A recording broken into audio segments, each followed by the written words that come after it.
Hello everyone, it's me again. Today I will recap the movie Retribution. When people are pushed to the limit, they will unleash their most potential abilities. Matt was driving his two children to school, and on the way, he discovered a bomb under the seat. The mysterious person kept giving him many instructions. The anonymous turned Matt into become the killer instead of him. So what will he do to escape this trap? Please follow today's recap. The movie opens with the male lead Matt, a senior manager at a financial company. He is a true workaholic, but not a family man. He always prioritizes the company's work over family matters. His wife, Heather, because she went to meet a friend this morning, asked Matt to help drive her two children to school. She thought it was just a simple matter for a father, but he refused. He thought the kids would be a bother, since he had to make calls to clients while driving. When Heather angry that she only asked him to help for one day, Matt reluctantly nodded in agreement. However, she still felt extremely frustrated. Then he went upstairs to call his two children to take them to school. There, the two siblings had another argument, and the older son called his father's name directly, showing that his relationship with his children was not very good. Matt then sternly told his son not to be rude and call him the name. Matt was not his friend. In addition, Emily revealed that her brother always skipped school to hang out with his girlfriend, making Matt angry and cursing both him and his sister. Then, when going to the car, the daughter said that her brother was angry with his father and refused to get in the car. After fastening his seat belt and starting the car, a warning message appeared on the screen, stating that the car's safety system was faulty somewhere, recommending that he contact the car company. However, Matt planned to deal with this problem later, so he drove away. He then chased after his son and forced Zach to get in the car. Although he was still upset, his son had to obey. Next, Matt called a client who was disappointed with the loss he had made when investing in Matt's company, so he did not want to invest anymore. But Matt spoke up to convince him that risk in investing was an opportunity. When everyone was running away from the fire in panic, he should rush into it. Don't be afraid of challenges, but face them. Risk is what helps you reach the clouds, if you know how to take advantage of them at the right time. The other client was also convinced, and continued to invest, even though he had lost 3 million euros in just one day. This made Matt happy and proud. While the daughter looked at her father with admiration, the son rudely said that Matt was fooling others. Just then, the phone rang. Matt initially thought it was his son's phone, but when they said it wasn't, he discovered a strange phone in the car box. He picked it up and answered it, and a strange voice greeted him. When he asked who was calling, the stranger only complimented Matt's fancy car, but refused to reveal his identity, causing him to hang up. But the mysterious person suddenly called his name, and warned that a bomb had been placed under the seat. However, Matt still hung up the call. He was skeptical at first, but when he saw the photo on the strange phone, he lost focus and almost crashed into the car in front. After that, the phone continued to ring, but he turned it off and didn't answer. At this time, he reached under the seat to check and found that there was indeed something strange. He also felt the electric wire, so he immediately pulled the car over, then put his phone under the seat to take pictures. And when he looked at the pictures, his face changed color and his hands trembled. However, Matt still tried to hide this because he was afraid that his two children would panic. He took out the earphone cord and plugged it in to listen to the phone. Immediately, the mysterious person warned him that if he hung up again, the mysterious person would detonate the bomb immediately, and he was always monitoring Matt, so if Matt called the police or disobeyed orders, the result would be the same. Furthermore, he also said that the bomb was connected to a compression plate with a pressure sensor attached. If Matt left the chair, the bomb would explode immediately. Matt begged to let him drop his two children, but the anonymous person did not agree, but also reminded him that he should know his place, so as to ensure the lives of the three of them. He had no choice but to drive according to the mysterious person's instructions. At that moment, Matt's phone rang. It was a call from Anders, his boss at the company, but he pressed the button to reject the call. At this time, Zach discovered that his father was going in the wrong direction to school, but Matt asked to let him focus on driving. Suddenly, he discovered that a motorbike was following him from behind. At the same time, the mysterious person told him to take the phones of his two children and throw them on the road. Although he was confused, he had to comply when he was threatened that he would only have 10 seconds to do it. However, his son refused to give up his phone, and when the mysterious person counted down to 2, Matt still saw the motorcycle following closely behind. Confused with the thought that it could be a stalker, he decided to slam on the brakes, causing the motorcycle behind to hit the back of his car. Surprisingly, the person driving the motorcycle was Zach's girlfriend, Therefore, he wanted to get off the bike to help his girlfriend, but Matt shouted to stop Zach and pressed the lock button on the car door. The mysterious person also spoke up at this time, saying that Matt had caused an accident. He immediately drove away in the anger of his son at his father's incomprehensible actions. He kept criticizing his father, leaving Matt with no choice but to reveal the harsh truth. Hearing the truth, both children were extremely shocked and immediately handed him their phones. Matt immediately threw the 2 phones out of the car, as requested by the mysterious person. Then the mysterious person sent him an address and asked him to drive there. The 2 children were clearly scared and asked what their father had done wrong to be threatened with a bomb. Matt just shook his head. Immediately after, he received a call from his colleague named Sylvain. While he was still hesitating, not knowing whether to answer the phone or not, the mysterious person asked him to pick up the phone. Sylvain turned out to be in a similar situation as Matt, with a bomb in his car. Moreover, the colleague was also panicked and said that the mysterious person said that the reason Sylvain was bombed was Matt's fault. And the mysterious person asked Sylvain to wait here until Matt arrived. That was also when Matt's car arrived. In the face of the chaos between the Sylvain couple, he advised both of them to stay calm, because his situation was exactly the same as theirs at the moment. While the husband was talking to Matt, the wife was so panicked that she kept screaming, which attracted the attention of the nearby police. When the police came to check on the situation, the husband tried to calm down and told the police that there was nothing serious, just a small argument between husband and wife. The police did not believe it because the wife's face was too tense. The police kept asking the wife to get out of the car.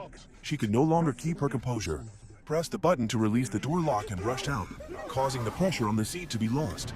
The bomb exploded, and Sylvain and his wife and the policeman were gone forever. Witnessing the horrifying scene right before their eyes, Matt and his 3 children were extremely frightened and comforted each other. Matt, afraid of getting involved with the police, quickly drove away from the scene of the explosion, but his act of driving away was recorded by a traffic camera. He angrily criticized the mysterious person who had taken 3 lives for no reason. The mysterious man calmly replied that it was the woman who brought it on herself. He also threatened that if Matt did not do as he wished, the consequences for the 3 of them would be similar. At this point, he still could not understand who had the heart to do this and what he wanted. He apologized if he had done anything wrong to the mysterious man, but in response, the assassin told him to call his wife and ask her to go to the bank to withdraw a deposit in Matt's name. When he replied, if it was just about money, then let him handle it himself. Please do not drag his wife and children into it. The assassin indifferently said that Matt had no right to negotiate with him, so he had to call his wife, but she didn't pick up. The mysterious person pressured him to find a way to contact his wife. Remembering that Heather said she was going to meet a friend this morning, Matt called that friend.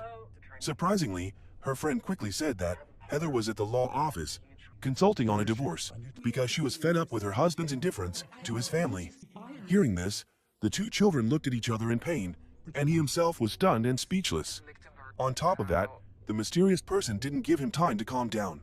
He only gave him 2 minutes to call his wife, otherwise, he wouldn't be patient enough and would detonate the bomb. After his wife's friend told him the address of the law office, he hurriedly called to ask to see his wife. When the lawyer showed no sign of cooperation, he said that this was a matter of life and death for the 3 of them, forcing the lawyer to give the phone to Heather. Matt revealed that a bomb had been planted in his car and told her not to report it to the police. He then told his wife to do as the mysterious person asked, and before hanging up, he sincerely apologized to his wife. He then drove to the bank, as the mysterious person asked. The car was filled with sadness. The father and children reassured each other that everything would be fine. Not long after, they arrived in front of the bank. While waiting, he turned on the news and learned that the police were searching for the car that had fled the scene of the explosion. It was Matt's car. At the same time, in addition to Sylvain and his wife, there was also a man before that, who had an accident with a similar bomb setup. When Zach saw the image of the first victim, he also realized that it was a colleague of his father. So he questioned his father. Matt must have done something to make the mysterious person carry out this terrorist act. However, Matt honestly couldn't think of anything he had done to deserve this misfortune. Then, Heather from the counter called him. She asked him to confirm the deposit of 50,000 euros with the teller. Matt confirmed it and provided the password. At the same time, he asked his wife to take out the bag of money, put it in the trunk of his car that was waiting outside the bank, and leave immediately without saying a word as ordered by the mysterious person. His wife then took the bag of money out of the bank. But when she was about to go to the car, the mysterious person suddenly changed his mind. He asked Heather to put the bag of money next to the man in the blue vest nearby. The wife went to put the bag of money down and left urgently. Immediately after, she and the man were arrested by the police. The police also discovered Matt's car, so the mysterious person ordered him to drive away immediately. Matt panicked and said that he did not call the police. The mysterious man revealed that he was the one who called the police. It turned out that he had planned it all along. What he wanted was not just the small amount of 50,000 euros, but a huge amount of 208 million euros. That was the money from all the customers who had invested in a financial company he was working for. The entire huge sum was deposited in Dubai in the form of an emergency hedge fund, and everyone who knew about this hedge fund, including Matt's boss Anders, the two dead colleagues, and Matt. However, he really did not know if those people had revealed this fund to anyone else. But anyway, now he understood clearly the motive of that bastard bomber. After that, the mysterious man sent him the location where he had to drive to, which was the location of his boss Anders. Worried about his boss, he texted Anders that he was in danger and not to do what the mysterious man asked. Then, he turned off the call mic and showed Zach the photo of the bomb to see if there was something that looked like a cell phone inside the bomb, and it was indeed. Although he couldn't think of a solution at the moment, it might help later. On the way, he saw his face appear on the big screen, with the content, the suspect of a series of bombings. At that moment, he received a call from his wife. When he confirmed that the call mic with the mysterious man was still off, he hurriedly answered his wife's call, but it was the chief inspector on the other end. Matt tried to explain that he was the victim, not the bomber, and said that there was also a bomb planted in his car. However, the chief inspector didn't believe him. He also tried to describe the bomb, which was designed with two main parts, a pressure sensor compression plate and a signal receiver made from a mobile phone. If these two parts could be disabled, the bomb would not be able to detonate. But at this moment, the mysterious person spoke up, asking for the car to go faster, causing Matt to frantically hang up on the inspector and turn on his call mic to answer. The mysterious person seemed not to recognize the call he had just made to the police inspector, but also warned him not to do anything stupid, otherwise would detonate the bomb immediately. Matt then drove to the designated location inside a train station. There, he saw Anders on the other side of the tracks. When he made the call to his boss, Anders scolded him. Why did he cause all this? Matt was extremely confused. Now he understood that the mysterious person was trying to frame him as the mastermind, but he had no way to explain to Anders. In addition, the mysterious person interrupted the call and asked the boss to immediately execute the mandate for Matt, with full authority to liquidate the 208 million euros hedge fund. Matt tried to warn the mysterious person that this was an act of stealing money from the client. Of course, the mysterious person ignored and asked Anders to do it immediately. Even told Matt to threaten to kill him if he didn't give in. Anders had no choice but to comply. He raised his phone, showing that the mandate had been completed. At this time, Matt asked the mysterious person not to harm him and Anders, then he would liquidate the fund and transfer the money to him. However, the mysterious man told him to open car storage compartment to get the gun he had prepared and forced him to shoot his boss or he would detonate the bomb. He gave Matt 10 seconds again, and when he counted to 0, Matt threw the gun on the ground because his conscience did not allow it. At this moment, a train crossed. When the train passed, Anders' car exploded. Because the distance was quite close this time, some fragments flew into Matt's car. One fragment was deeply embedded in his daughter's thigh, causing blood to flow continuously. He had to take the tie he gave Zach, tie the thigh above the wound, to slow down the blood loss. Before this tragedy, Matt seemed to have gone mad, and just drove away in a frenzy. When the cruel blackmailer asked him to make the final settlement and transfer the money to him, he flatly refused. He even threatened to take revenge on that anonymous person. Several police cars chased after him. A series of police cars continuously blocked his way, but he still found the way out. Matt was busy driving, and the mysterious man kept telling him to settle the score, making him furious and yelling that, without him, the other guy wouldn't have any money, and if Matt transferred the money to him, he would just blow up the car, just like what he did to Anders. Matt asked the other guy to let his children go, and let him face the mysterious man to settle this once and for all. Immediately after that, the police lured Matt into a deserted tunnel. In the middle of the tunnel, the phone signal was also lost, so he was freed from him. because Anonymous couldn't detonate the bomb remotely. But the problem now was that he was stopped by the police. Layer upon layer of police were deployed. Even the snipers were in position, ready to take him down at any moment. The daughter was now exhausted from losing too much blood. Heather was also brought by the police, but she was not allowed to approach the car. Then, the police sent a bomb detection robot to search. When the robot slowly scanned the front and back, Matt got mad and shouted that the bomb was under the seat of him and his children. But the police did not believe him, just continued to let the robot slowly scan and analyze the car. Observing that Matt was losing patience, the chief inspector put down her gun and decided to risk going towards Matt to talk to him. While from afar, the guns were aimed straight at Matt and were just waiting for her command. Anyway, all the clues they had in their hands at the moment were disadvantageous to him. The police did not even rule out the possibility that he used his own children as hostages. However, when he saw Matt's sincere plea for help to get his daughter out of the car and save her, the chief inspector somewhat had a different view of him. She then called 2 bomb disposal experts to approach the car. After they found no signs of danger on the car doors, they removed all 4 doors to facilitate bomb detection. As a result, they discovered a bomb attached to a pressure sensor plate right under Matt's seat.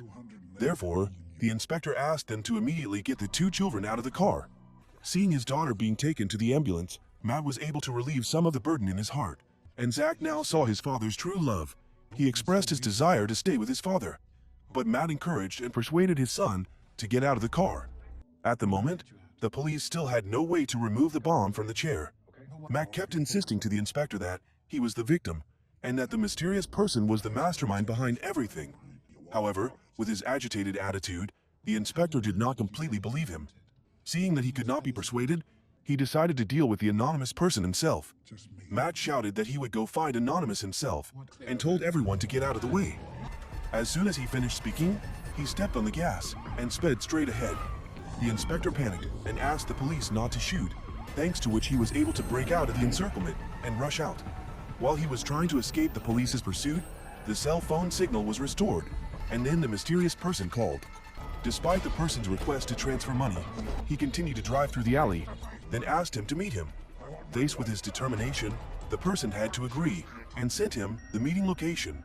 That's where the crowd was protesting. Thanks to that, the police stopped chasing. There, a masked man got into the car, and when he took off his mask, surprisingly, it was none other than Anders.